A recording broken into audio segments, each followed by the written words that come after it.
Bueno, muy buenas tardes a todos. Muchas gracias por asistir a esta nueva sesión de los webinars de CEA. Hoy contamos con Juan Camilo Moreno Sastoque, que es investigador principal y director de Biorobotics Group del Centro de Automática y Robótica de CSIC.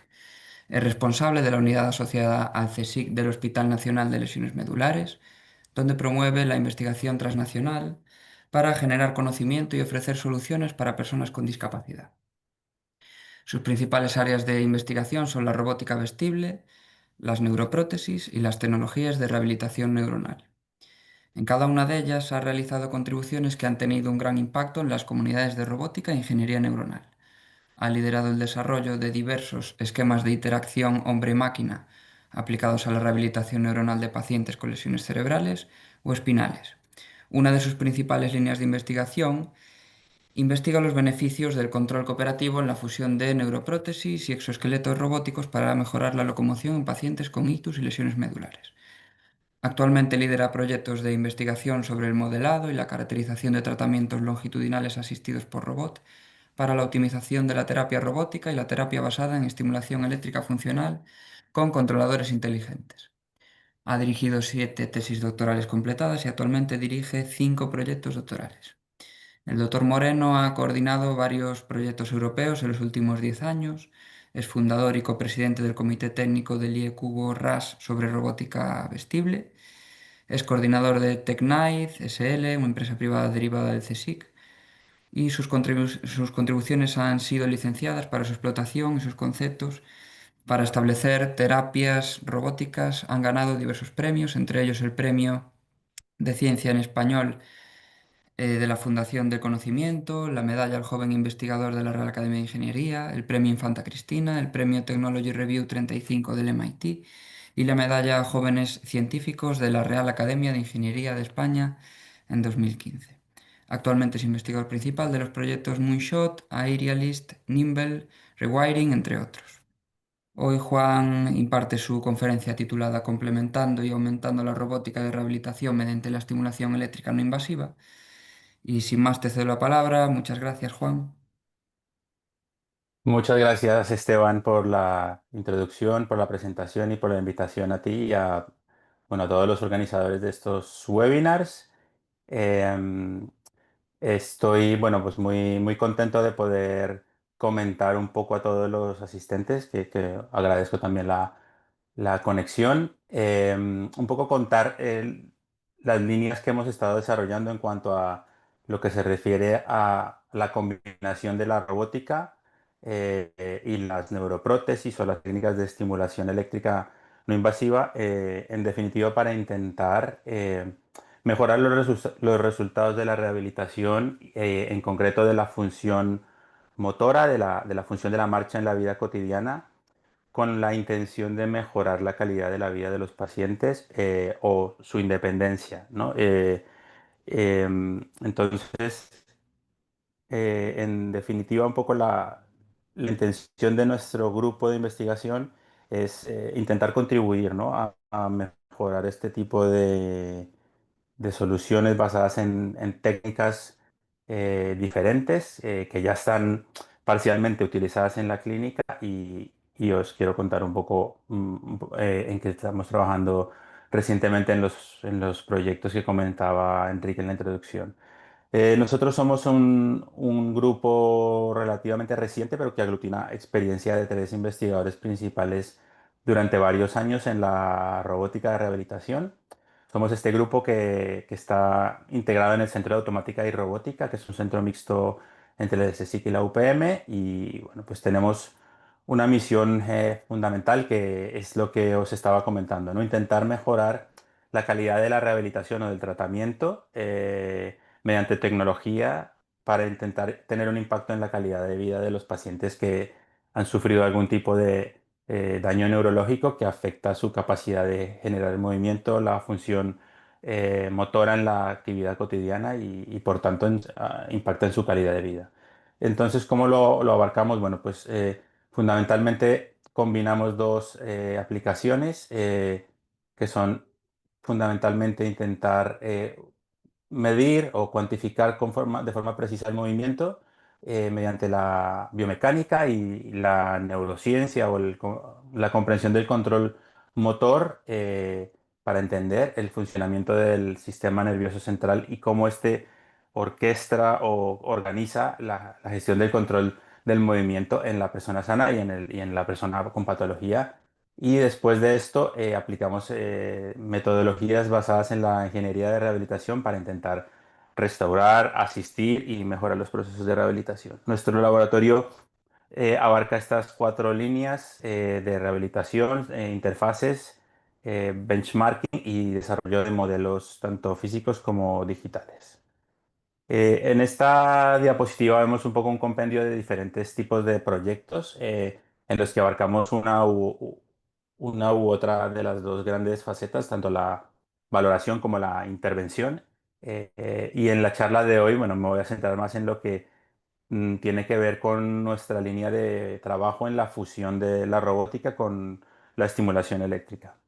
Nos centramos fundamentalmente en dos patologías, la lesión medular y el ictus cerebral, por su alta incidencia y por el impacto en las personas y el impacto tanto social como económico que estas tienen. Tienen una prevalencia importante en España, en Europa y en el mundo, sobre todo el daño cerebral, impactando cada vez a personas de menor edad y es necesario dar una respuesta para que nuestros sistemas de salud sean capaces de afrontar los retos que representa el tratamiento posterior a estas lesiones. Em, ¿Qué ocurre? Bueno, pues después de estas lesiones fundamentalmente, o bien en las neuronas motoras primarias o que se encuentran a nivel cerebral o las neuronas motoras que se encuentran en la médula espinal o en donde se integra la información descendente que conecta a la periferia con el cerebro, pues los daños en estos dos tipos de motoneuronas o del control de estas motoneuronas, pues conllevan a diferentes tipos de carencias en el control del movimiento, parálisis parcial o total de los músculos esqueléticos y problemas como la espasticidad y problemas en el control debido a un aumento en el tono muscular. Entonces, en general, pues se intenta, por una parte, como comentaba antes, comprender cuál es el efecto del diferente tipo de daño, si se trata de un ictus, si se trata de una lesión medular incompleta o completa, para entender hasta qué punto se puede intentar generar un tratamiento asistido con una tecnología, ¿no? En el caso del ictus, por ejemplo, si ya pensamos cuál es el efecto de la lesión cerebral, fundamentalmente vemos que hay tres manifestaciones fundamentales que son, por una parte, una hemiparesis, que quiere decir que hay un lado del cuerpo que se ve más afectado porque el daño en la región contralateral del cerebro impide una correcta activación de las motoneuronas que controlan este lado afectado, ¿no? Afectando la marcha, como se puede ver en este vídeo, alterando la simetría, la longitud de los pasos, la relación entre la fase de apoyo y la fase de oscilación, y también otra problemática que comentaba que es la espasticidad, ¿no? Entonces, por ejemplo, la rehabilitación convencional de este tipo de lesiones se puede complementar, en ningún caso sustituir, pero sí que se puede complementar mediante tecnologías como por ejemplo exoesqueletos robóticos o técnicas de estimulación eléctrica funcional.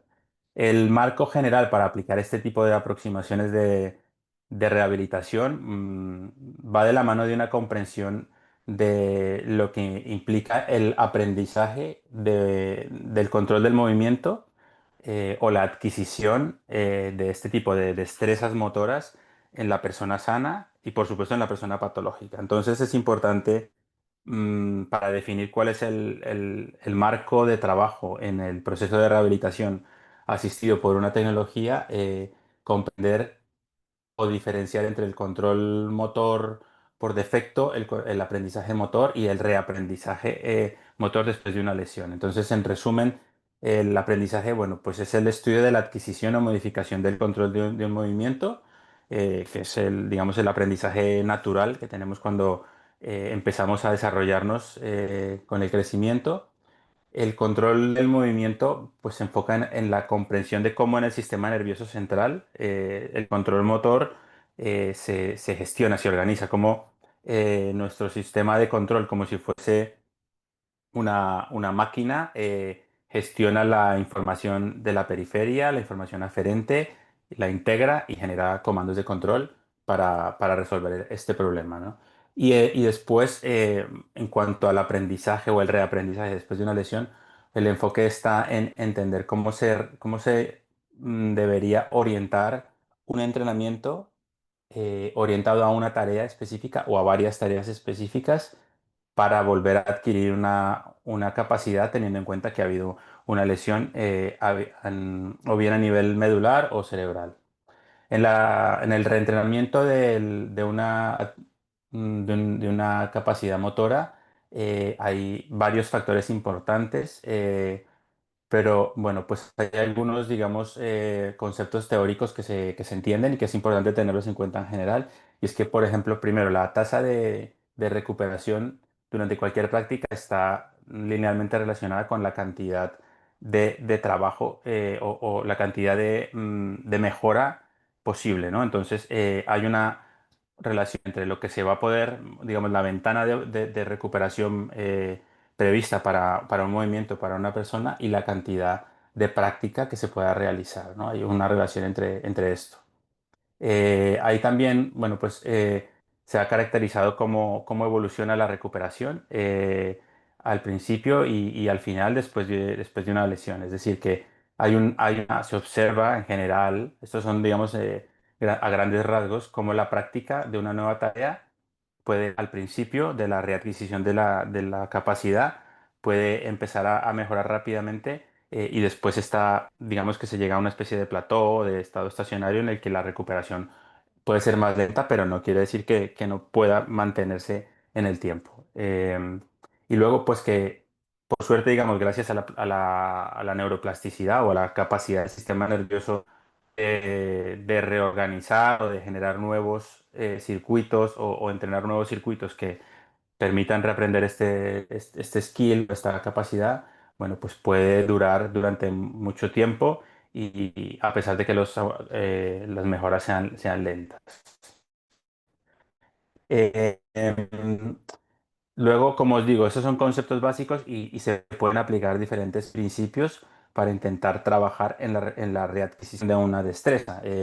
Nosotros, y digamos que en el ámbito de la robótica de rehabilitación, está bastante consolidado que este principio del challenge point en inglés, que es básicamente buscar una región de un reto óptimo en esta curva en la que se compara la dificultad en realizar una tarea con respecto a su rendimiento, pues consiste en buscar esta zona en donde los resultados de la readquisición de un movimiento específico se pueden intentar maximizar sin necesidad de que haya una demanda excesiva de esfuerzo o de control voluntario por parte del paciente. Entonces, la línea continua representa la relación entre esta dificultad en la tarea y el rendimiento si no hubiese aprendizaje, es decir, si naciéramos o si tuviésemos ya pues un performance, un rendimiento alto, pues esto representaría cómo se relaciona la dificultad y el rendimiento. Pero la realidad es esta, ¿no? Digamos que esto incluye aprendizaje. La línea punteada representa el concepto, incluyendo cómo progresivamente a medida que aumentamos la dificultad podemos ir mejorando el rendimiento, pero hay un salto a partir del cual empieza a decaer nuestra capacidad de mejorar.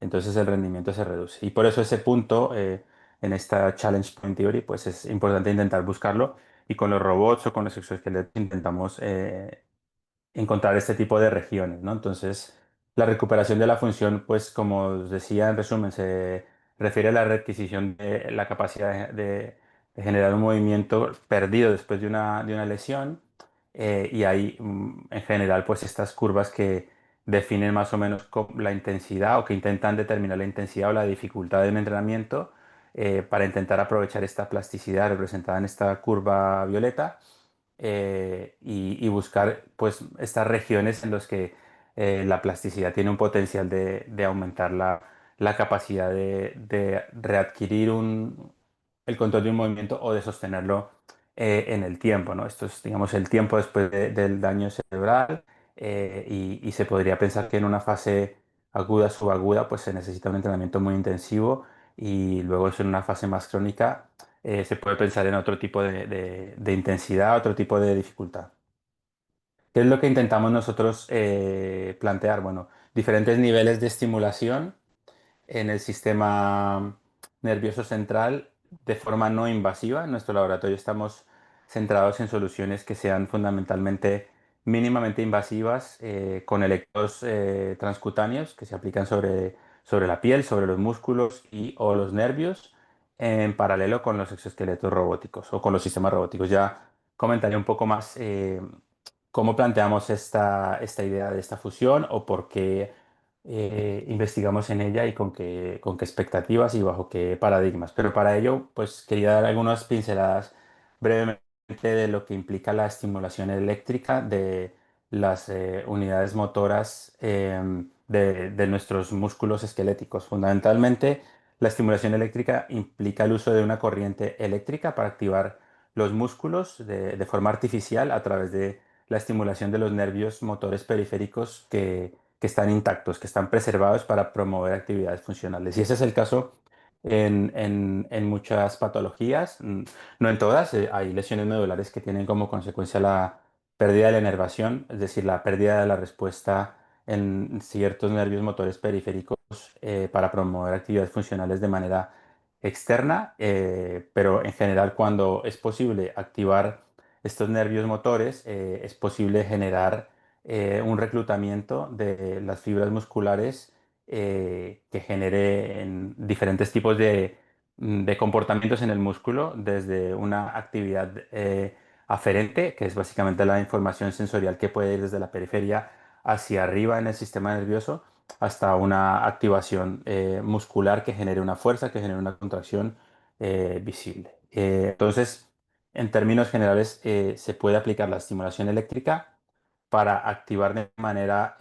artificial, no fisiológica, los nervios motores periféricos y a su vez activar la musculatura, generar aferencias, etcétera. Desde el punto de vista tecnológico, la estimulación eléctrica funcional se refiere a esta idea de usar esa estimulación eléctrica para generar una función específica, ¿no? Esto que se conoce como el FES o la estimulación eléctrica funcional en español, que es una técnica ampliamente utilizada para activar nervios afectados en parálisis y trabajar en diferentes aspectos del sistema musculoesquelético, la preservación de la integridad de la musculatura o incluso también intentar trabajar en la recuperación de funciones específicas. Entonces, a nivel tecnológico, bueno, pues los sistemas de estimulación eléctrica son básicamente electrodos sobre la piel conectados a un sistema de electroestimulación que tiene una fase de generación de potencia, de pulsos de estimulación que se aplican sobre los electrodos ánodo y cátodo dispuestos sobre la piel y un controlador que en este caso podría ser un sistema de control que defina cómo generar estos impulsos para generar un tipo de funcionalidad. Una aplicación o una implementación de una estimulación eléctrica en un sistema de asistencia es lo que se conoce como una neuroprótesis motora, que es lo que vemos en esta diapositiva. Es un ejemplo de un sistema para tratar o compensar la pérdida del control de la flexión dorsal del tobillo. En este caso, este movimiento de eversion que se ve aquí en esta gráfica que fundamentalmente se debe a una activación, digamos que anormal o digamos no correcta del músculo tibial anterior, fundamentalmente, durante la marcha, lo que lleva a que pacientes con diferentes tipos de patologías pues sufran de este tipo de problema, que en definitiva la consecuencia es que les lleva a una tendencia a arrastrar el pie por la incapacidad de generar una suficiente distancia entre el suelo y el pie y bueno, pues una marcha altamente alterada y asimétrica y poco eficiente energéticamente. Entonces, un estimulador eléctrico puede utilizar información sensorial para medirla. Por ejemplo, en este caso, con un sensor inercial, la posición o la orientación del segmento del pie y utilizar esta información para activar electrodos en los nervios o en los músculos y generar un control preciso de este movimiento de manera artificial. Es decir, sustituir parcialmente la función del sistema nervioso central en cuanto al control de la locomoción y en particular del músculo tibial anterior. Este es un ejemplo de una implementación que hemos hecho en un trabajo de fin de máster de Javier Gil Castillo hace unos años como una primera exploración de cómo hacer un estimulador para lesionados medulares en el Hospital Nacional de Parapléjicos de Toledo.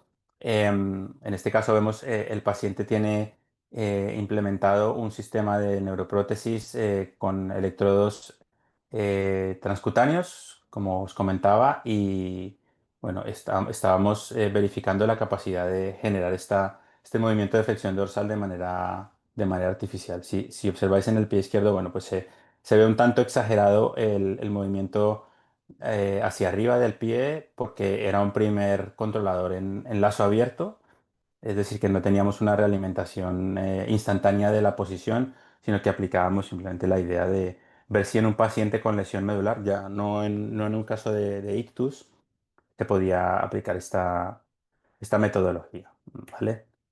Las neuroprótesis motoras no solamente se aplican para la marcha, no, tienen muchísimas aplicaciones para diferentes funciones de relevancia para los pacientes con lesión medular, como el pedaleo, como vemos aquí, el ejercicio del remo, diferentes tipos de actividades deportivas que pueden ser importantes para la rehabilitación de los pacientes o otras actividades, otras funcionalidades que tienen que ver con las funciones de la vejiga, por ejemplo, de otro tipo de órganos en el sistema autónomo y no autónomo, la respiración. Y un ejemplo también interesante es, por ejemplo, en la natación.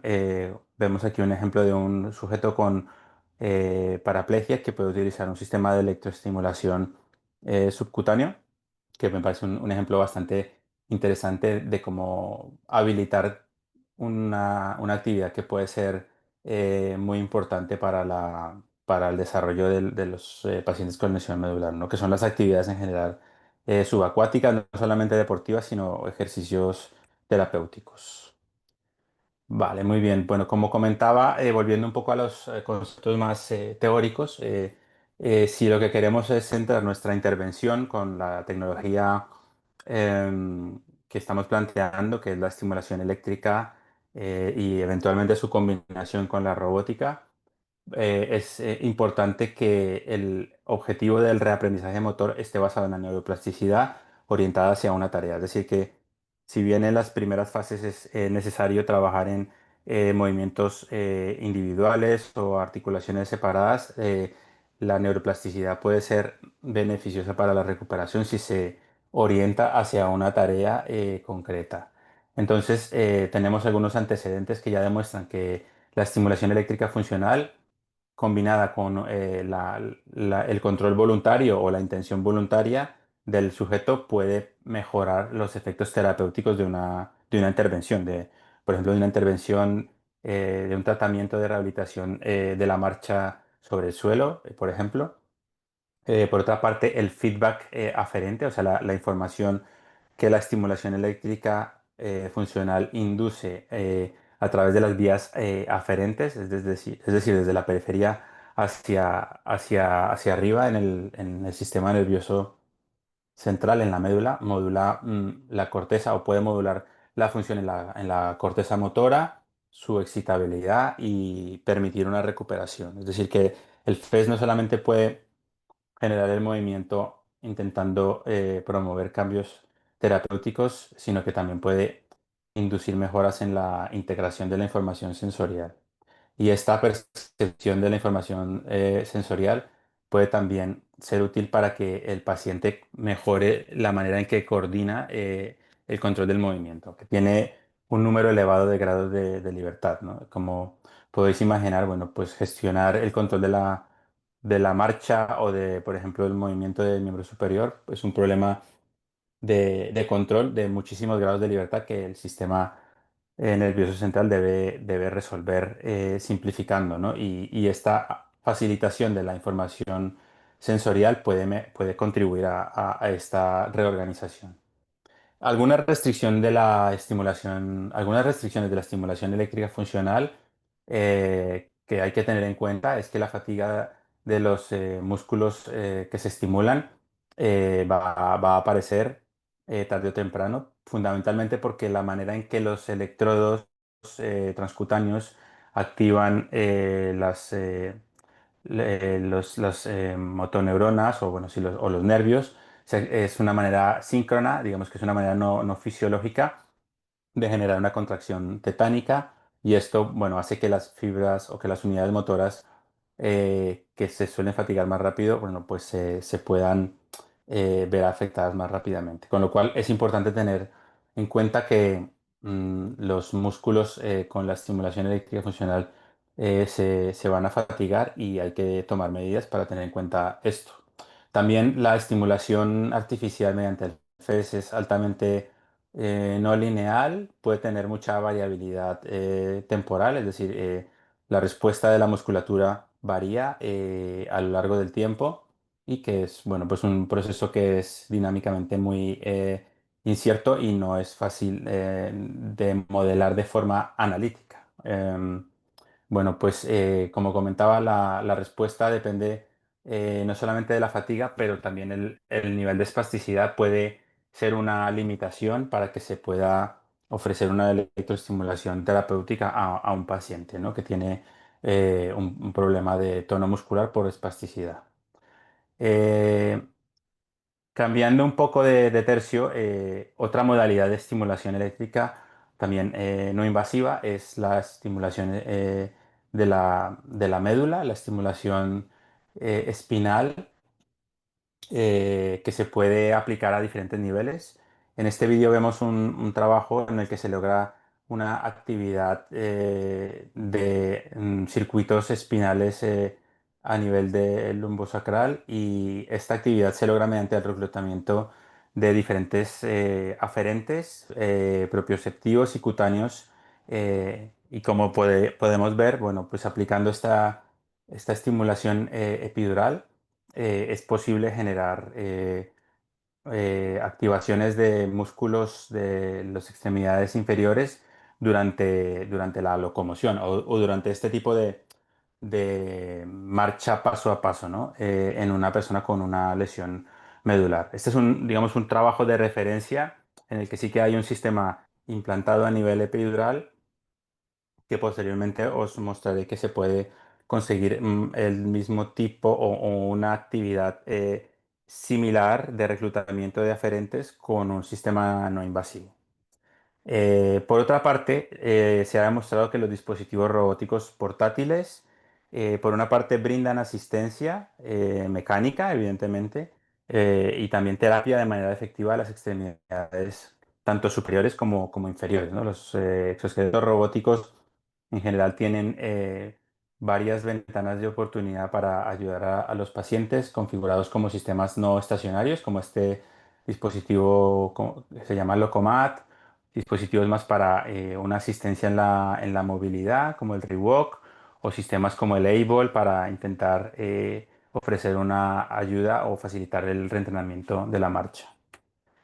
Eh, Pasando ya a la cuestión principal de la charla, que es la fusión de estas modalidades, vamos a empezar a hablar de la fusión de la estimulación eléctrica funcional o las neuroprótesis con los exoesqueletos robóticos. Entonces, hemos comentado que la estimulación eléctrica funcional o el FES tiene este tipo de ventajas que a nivel fisiológico, a nivel psicológico, a nivel de la eficiencia energética, pero tiene algunos inconvenientes técnicos, que es el problema de la fatiga y la incertidumbre en cuanto a la respuesta del sistema, de la dinámica del sistema. Pues el control del movimiento no es una tarea trivial desde la ingeniería.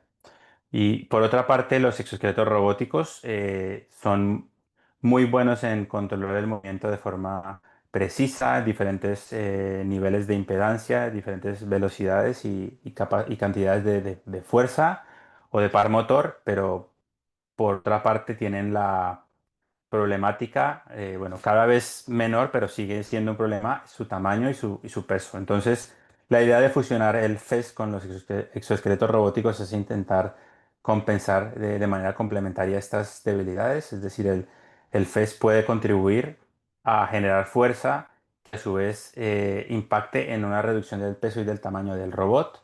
Y por contrario, el FES, perdón, el exoesqueleto puede ayudar a gestionar la fatiga y mejorar el control del movimiento o compensar o aliviar la pérdida de control del movimiento que pueda ocurrir con la estimulación eléctrica funcional. Entonces, esta distribución o el grado de cooperación de estos dos sistemas más el sistema biológico, el paciente usuario como tal, es lo que llamamos como el problema del control cooperativo que hemos afrontado en varios proyectos durante los últimos años. El primero de ello ha sido la tesis del doctor Antonio de Lama, que fue, digamos, uno de los precursores en el diseño de estas estrategias de control cooperativo, trabajando en diferentes metodologías para controlar de manera eficiente el equilibrio o la distribución entre estos dos grandes contribuyentes a la generación del movimiento, que son el FES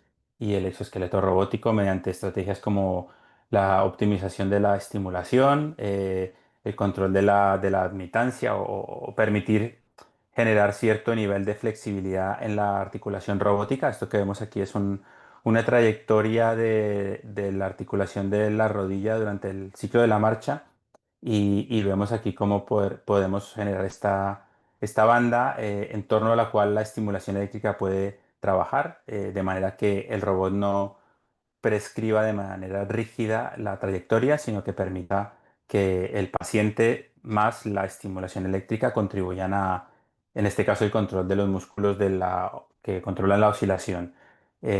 Como fue un primer proyecto en el que se pusieron a prueba estas estrategias, aplicando un controlador cooperativo, probado en pacientes con lesión medular incompleta, perdón, que requerían todavía de una rehabilitación sobre el suelo para intentar reaprender los patrones de control. Y bueno, fue una primera prueba de concepto bastante exitosa.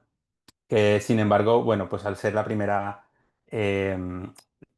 aventura en la que nos embarcamos, bueno, pues diseñamos un sistema, digamos, uno para todos. Esto quiero decir que después de esto nos planteamos el siguiente reto, que es cómo personalizar esta tecnología, porque cada paciente tiene unas características funcionales particulares y pensábamos que necesitábamos desarrollar una forma de ofrecer estas soluciones de manera más adaptada. Y esto dio lugar en dos proyectos diferentes a desarrollar dos tesis doctorales de Javier Gil Castillo y Diana Herrera Valenzuela, que trabajaron por una parte en la recopilación de los requisitos de los usuarios, tanto paciente como terapeuta, aplicando la metodología del diseño centrado en el usuario para intentar hacer una evaluación precisa y objetiva del estado funcional del paciente y generar una recomendación o metodología de personalización tanto de la tecnología como del protocolo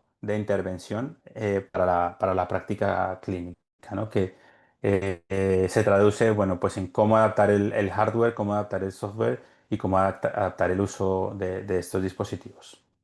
Entonces vemos un poco en general los requisitos de diseño pues son muy, muy amplios, no me voy a detener, pero bueno, un poco han intentado tener en cuenta diferentes aspectos que tienen que ver con la configurabilidad, con la capacidad de integrar el FES con el robot seleccionado para esta prueba de concepto, tiempo requerido para la implantación de los dispositivos en el paciente.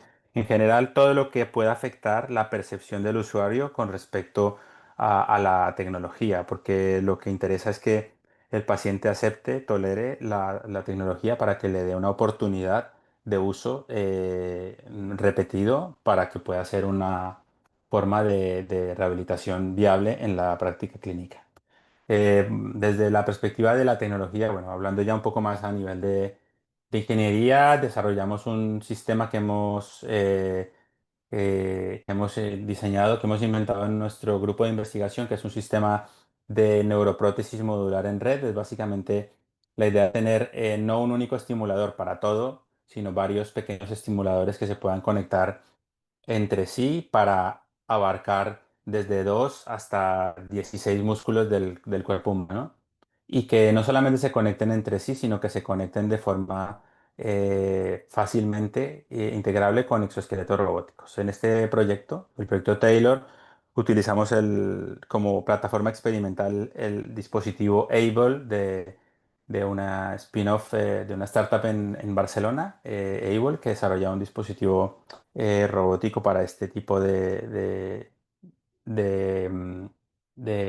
problemáticas. Y bueno, os presento aquí brevemente un poco desde el punto de vista de la metodología cómo hemos planteado esta solución. Bueno, pues el sistema modular permite configurar los patrones de simulación, los trenes de pulso que se aplican sobre diferentes músculos de las extremidades con un software que permite también de forma muy rápida, de forma muy práctica, determinar parámetros de estimulación que sean aceptables para los usuarios para generar cierto nivel de contracción que conlleve a una cinemática específica, ¿no? Y esto se hace recogiendo la cinemática en tiempo real con unos sensores de movimiento. En este caso usamos unos electrogoniómetros inalámbricos que, bueno, no tengo mucho tiempo para dar detalles, pero si os interesa podéis ver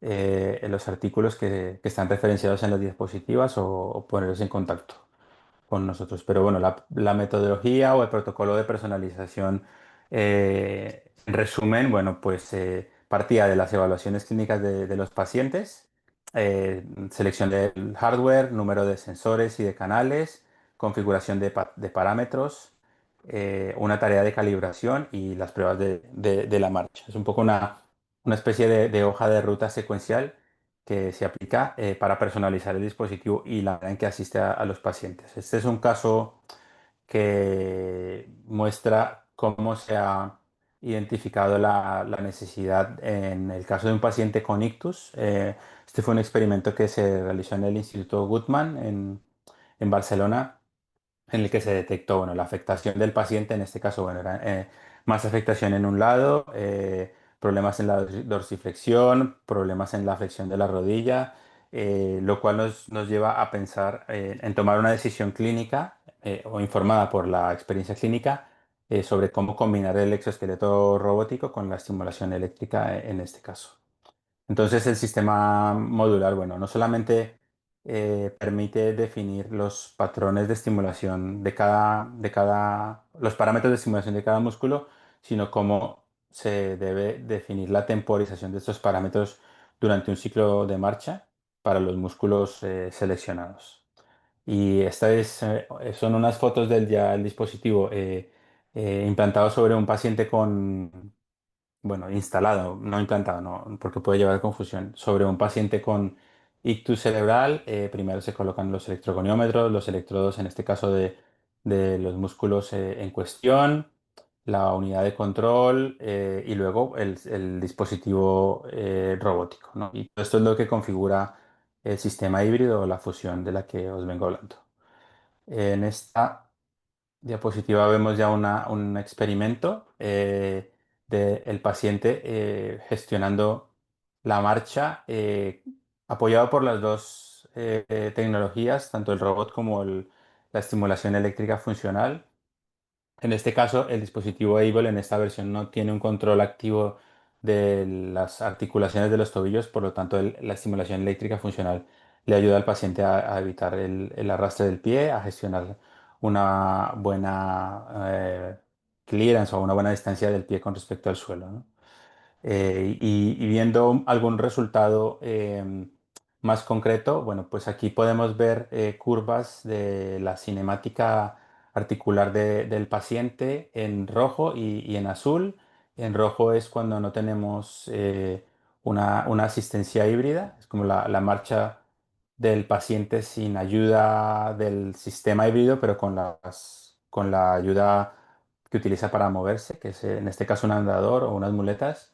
Y en azul vemos el resultado de nuestro sistema híbrido y en gris lo que vemos es un patrón de normalidad para las tres articulaciones en las dos piernas. ¿Esto en qué se traduce? Bueno, pues que si calculamos una métrica de la similitud entre estos patrones cinemáticos con respecto a un patrón normal, vemos que en el caso de la asistencia solamente con el robot y sin asistencia, tenemos pues una desviación más o menos similar en algunos casos o mayor con respecto a la no asistencia, incluso en algunos. Pero si hacemos una hibridación, pues vemos en general, en promedio, que tenemos un patrón mucho más cercano en los valores RMS de la cinemática con respecto al patrón normal. Conclusión, bueno, este sistema neuroprotésico puede ser utilizado para aplicaciones híbridas. Hemos desarrollado en esta tesis y en estos artículos una metodología tanto de extracción de necesidades como de personalización de la tecnología y hasta el momento hemos conseguido validarlo con 4 usuarios como una prueba de concepto de usabilidad, ¿no? Y estamos ahora trabajando en cómo avanzar en cuanto al control en el lazo cerrado para mejorar la adaptabilidad de nuestro control híbrido. Por otra parte, volviendo a la idea de la estimulación medular, que es la otra modalidad de estimulación eléctrica de la que os estoy hablando hoy, por una parte tenemos evidencia de que este robot, que es el Locomat, en pacientes con lesión medular incompleta, efectivamente contribuye a mejorar la función de la marcha en estos pacientes, ¿no? La terapia intensiva con el Locomat en esta revisión sistemática demuestra que sí contribuye, que sí que es eficaz y que es una alternativa que de hecho se utiliza en muchos centros de rehabilitación. Por otra parte, el grupo de Gregoire Cortin ha publicado recientemente un estudio en el que demuestra o prueba el concepto de que la robótica de este estilo se puede aumentar en cuanto a su respuesta o sus resultados si se promueve de forma sostenida o adecuada la activación de diferentes centros motores en el sistema nervioso central. Esto lo aborda el profesor Curtin mediante sistemas implantados, lo cual es una aproximación muy sofisticada y muy relevante que sin embargo puede ser que no sea, por lo menos en un horizonte de unas cuantas décadas, una posibilidad para muchos pacientes que no tienen acceso a este tipo de tecnología implantada. Por lo tanto, nosotros hemos planteado la idea de ver si podemos verificar este concepto mediante estimulación espinal no invasiva, combinándola con el Locomat. Es decir, queremos ver si podemos conseguir una mejora aplicando una estimulación eléctrica espinal sin tener que hacer una cirugía, aplicándola sobre la piel, en la espalda, incidiendo en centros medulares en estos pacientes que están siendo sometidos a la terapia convencional robótica en el Hospital de Parapléjicos. Este es un proyecto, el proyecto RECODE, que llevamos a cabo por parte de este equipo de magníficos profesionales de la Universidad Castilla-La Mancha, de la Universidad Rey Juan Carlos y del Hospital de Parapléjicos de Toledo, que lo tenemos publicado en la revista de Neuroengineering and Rehabilitation. Em, ¿Qué sabemos sobre la estimulación espinal no invasiva? Bueno, en el grupo Julio Gómez Soriano llevan ya más de 6 años trabajando y aprendiendo sobre la estimulación espinal no invasiva y en definitiva, bueno, pues cuando se enciende la estimulación, el estimulador, nosotros trabajamos en torno a T11, T12. Progresivamente, si se empieza a aumentar la intensidad, se van observando estos efectos, hormigueo, una primera contracción local a nivel de la espalda, un efecto de parestesias en los miembros inferiores y finalmente hasta cierto nivel de amplitud o intensidad de corriente se puede observar una contracción en los miembros inferiores. Es decir, que se consigue generar esta respuesta que veíamos al principio en la introducción, que se puede generar también con una estimulación invasiva epidural o como propone Curtin, directamente con electrodos implantados en la médula. El grupo de Gómez Soriano, bueno, pues ha desarrollado estudios específicos de caracterización de los patrones de estimulación que pueden evocar estas respuestas. Aquí vemos el tipo de contracciones que se pueden generar aplicando estos estímulos con estas configuraciones en el abdomen y un único electrodo entre T11 y T12. Y esto nos llevó a plantearnos lo que os comentaba recientemente, ¿no? Vamos a verificar cuál puede ser el impacto de aplicar esta misma técnica, pero ya en la condición de la terapia robótica con el Locomat utilizado terapéuticamente en el Hospital Nacional de Parapléjicos de Toledo. Entonces, bueno, pues cómo hemos planteado este ensayo clínico aleatorizado, controlado y paralelo doble ciego. Es decir, aquí hemos intentado comparar la estimulación espinal más el Locomat con respecto a una estimulación sham o estimulación falsa o placebo con el Locomat. Es decir, hemos creado una técnica que aparenta estimulación, pero realmente no hay un efecto de estimulación sobre estos centros de control en la médula, y comparamos fundamentalmente cuál es el efecto principalmente en la fuerza muscular, en la marcha, en la independencia y en la hipertonía. Pues con este ensayo en el que se involucraron 27 pacientes, fundamentalmente estábamos interesados en ver no ya la viabilidad, sino cuál es el efecto real y la percepción de los usuarios. La aceptación, es decir, la tolerancia y la usabilidad. Aquí vemos en este vídeo algunas fases de la intervención, es la colocación de los electrodos durante cada una de las sesiones y en total, bueno, cada brazo de intervención con estimulación real o placebo, em, o digamos, sí, o placebo, se llevaron a cabo 20 sesiones de estimulación combinada con el Locomat en los pacientes. ¿Cuáles fueron nuestros principales resultados? Principalmente vimos que hay una diferencia entre la estimulación activa y la estimulación sham en cuanto a la capacidad de generar la función de la marcha en el grupo de pacientes total. Es decir, que en total hubo una mayor recuperación de la capacidad o de la cantidad de sujetos que pudieron recuperar la marcha en el grupo que recibió la estimulación espinal transcutánea en comparación con los que no la recibieron. Y sobre todo lo más interesante es que este efecto se vio aumentado en una fase de seguimiento posterior a la intervención. Perdón, voy a volver atrás un momento porque no expliqué esta parte. Tenemos unas 5 sesiones de familiarización, 20 sesiones de estimulación más Locomat y luego tenemos una fase de lavado, digamos, en el que hay un follow-up después de un mes. Y de forma muy interesante observamos que después de un mes teníamos una mayor cantidad de sujetos que pudieron mejorar la función de la marcha, en principio, bueno, pues asociado a que utilizaron la estimulación eléctrica, entendiendo que puede complementar y aumentar el efecto terapéutico del robot, como indicaba Curtin, como indicaba nuestra hipótesis inicial en este proyecto. Por otra parte, también observamos otro tipo de variables en test que es el Time Up and Go, que es un test que mide la cantidad de tiempo que se tarda en generar una pequeña actividad de levantarse y andar. Bueno, pues vimos también mejoras que fueron clínicamente significativas o importantes en este test, también en el test de 10 metros. Vimos este tipo de mejoras, tanto en el post como en el seguimiento.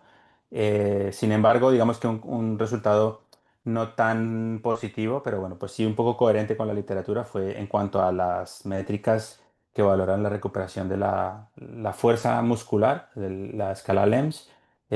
Sin embargo, no vimos una mejora significativa, pero pues sí que alineado con otro tipo de combinaciones de terapias con la terapia robótica. Por ejemplo, me refiero a la estimulación magnética transcraneal y que hay otra evidencia más o menos en este sentido.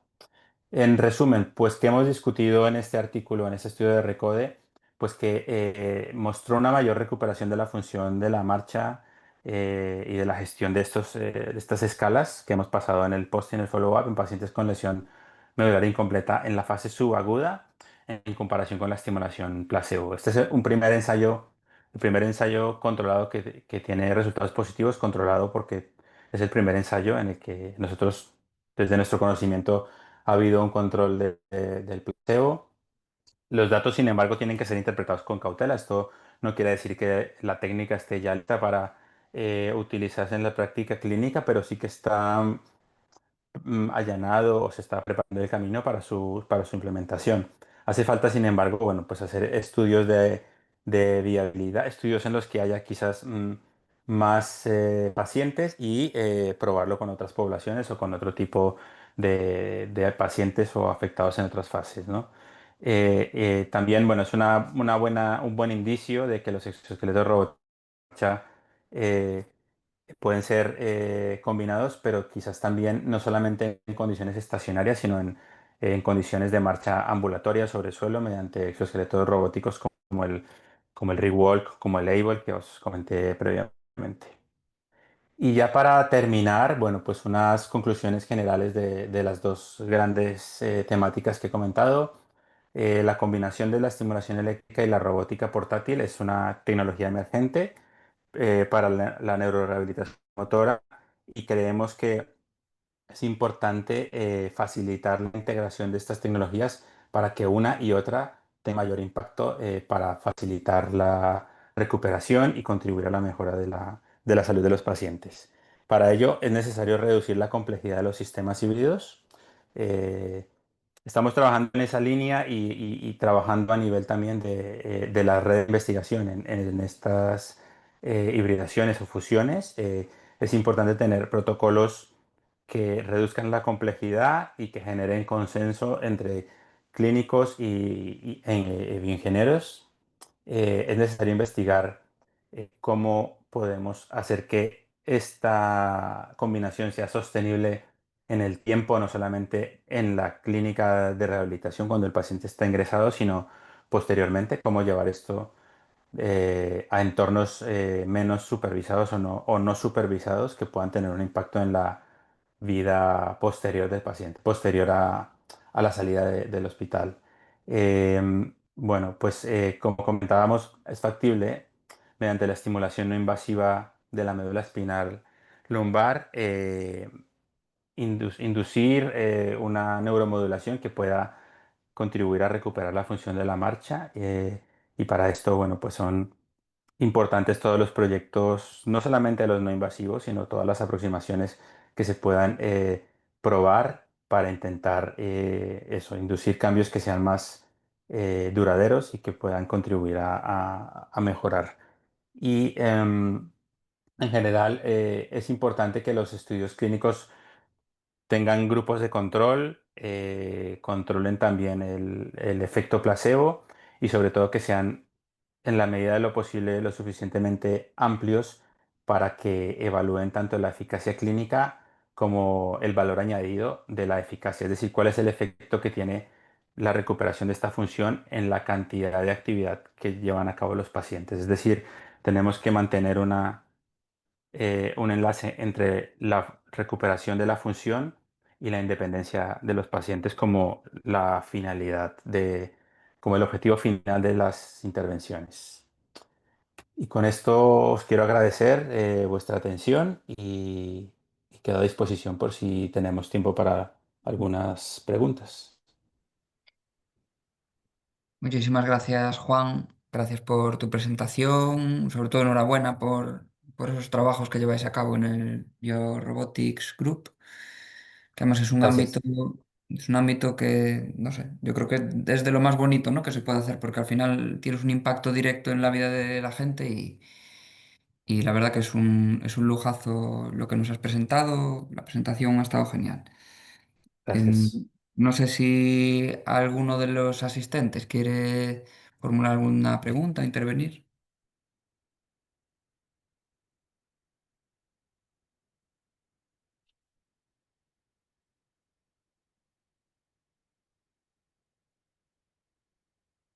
Mira, pregunta por aquí a Hart por el chat. Ujú. Dice, ¿qué tipo de TRL dirías que habéis conseguido? Mira, qué bien, qué buena pregunta. En el caso de lo último que os presenté de la estimulación espinal, como digamos que en realidad el sistema de estimulación es bastante sencillo, digamos que hay un trabajo previo de ingeniería, pero lo que hemos probado es una reducción para que la aplicación sea viable para poder hacer el estudio, ¿no? Porque si no consumiría mucho tiempo. Entonces, teniendo en cuenta esto, es Alberto, hola Alberto. Ya he visto que eras tú, gracias por la pregunta.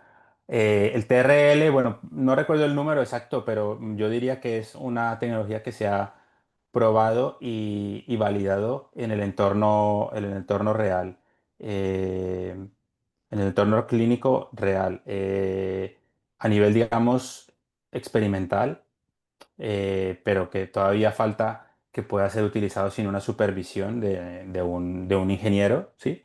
De manera que un terapeuta se sienta ya seguro de poder utilizarlo como lo está utilizando el Locomat por sí solo, ¿no? Digamos que yo creo que faltarían como dos saltos para tener un sistema que estuviese en esas condiciones, dos saltos de TRL para que ya llegase a convertirse en un producto. De hecho, estamos trabajando en una nueva versión de nuestro sistema de estimulación para dar ese salto, que se integre bien con cualquier robot y que dé esa facilidad de uso. Sí, Ujú. Perdona, que es que no me funcionaba la cámara, no sé si me di antes. Sí, sí, sí, sí. escucho. No, no, de nuevo darte la enhorabuena. Estaba pensando un poco la complementariedad que tiene esto también con la activación voluntaria, ¿no?, que hacemos nosotros en tratamiento con juegos serios. Yo te Ujú, preguntaba el nivel de TRL, porque luego para poner esto en clínica, lógicamente, pues tiene que estar la tecnología suficientemente madura mm, para mm, que, como muy bien has dicho, que el clínico se mm, sienta lo suficientemente seguro y confiado de que mm, lo sabe manejar y lo mm. sabe configurar para cada paciente para dejar de cosas. Claro. Claro, claro. Ahora mismo, digamos que nosotros hemos usado sistemas de estimulación que ya estaban aceptados para el uso clínico, pero para poder hacer este estudio clínico, pero estábamos en paralelo haciendo nuestros propios desarrollos. Entonces Ujú. ahora necesitamos que nuestros desarrollos de estimulación lleguen a ese nivel de certificación para el uso en clínica. Entonces, bueno, este es un camino un poco lento de recorrer, pero estamos trabajando en ello. Digamos que hemos primero probado el concepto con tecnología ya, digamos que disponible para el uso en clínica, pero que no era todavía tan flexible y tan Ujú. integrable a este nivel. Y estamos recorriendo ese camino ahora, haciendo el estimulador lo más flexible posible para usarlo en otras aplicaciones, no solamente en la estimulación medular ni en el híbrido de marcha, sino también en otro tipo de enfoques como rehabilitación con juegos serios en miembros superiores. Ese es nuestro objetivo en una línea más de desarrollo de hardware. Mm. Muy bien. Muchas gracias. Enhorabuena. Gracias a ti, Alberto. No sé si alguien más quiere formular alguna pregunta o intervenir.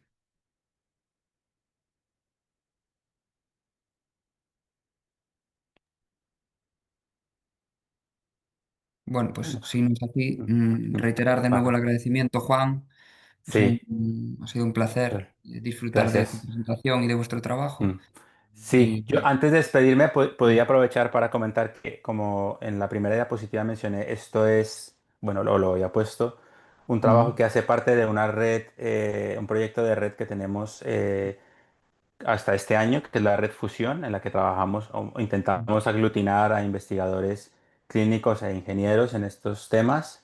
Y en la próxima edición de Iberdiscap, que va a tener lugar en Sevilla en noviembre, vamos a tener una sesión. Entonces, un pequeño anuncio para quienes puedan estar interesados tanto por enviar trabajos para contribuir a esta sesión de la Red Fusión, como para participar en Iberdiscap.